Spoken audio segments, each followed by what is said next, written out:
From the 1011 Now streaming studio, this is 1011's Morning Pulse. Good morning, I'm Danielle Shank with your Morning Pulse for Wednesday, January 31st, 2024. The murder case against a Nebraska man is being delayed for a second time. Caleb Arnett of Aurora is charged with the stabbing death of his stepfather in December. The delay is due to challenges in getting a mental capability test for him for the second time. The hearing was first delayed last month. Arnett's next hearing is in March to assess probable cause and determine his fitness to stand trial. And a Hall County judge has thrown out most of the charges against a Doniphan teenager accused of sex crimes. 17-year-old Cody Hollum faced 48 charges related to the distribution of nude photos over a 4-year period involving 13 victims. The judge dismissed 31 of those charges, and Hollum pleaded not guilty to the remaining charges. Hollum's attorney has requested a transfer to juvenile court, with a hearing on that scheduled for February 7th.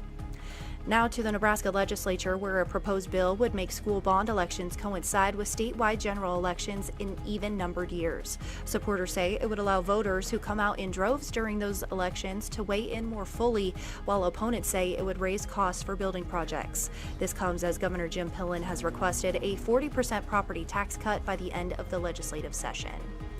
Another bill is aiming to protect student journalists on school campuses. News Channel Nebraska reports the measure would classify high school and college-sponsored media as public forums, giving student journalists freedom of speech protections and shielding them from retaliation by school administration. The bill also says advisors won't be prevented from teaching English and journalism courses.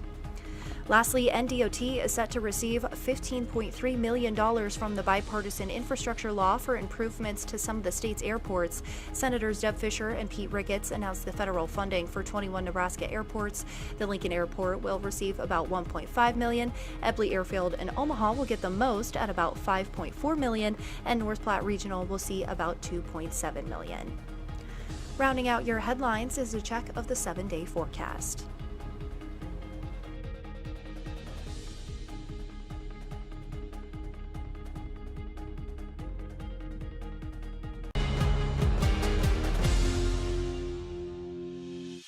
You've been listening to 1011's Morning Pulse. Watch, listen, stream on the 1011 Now app, on YouTube, or wherever you get your podcasts.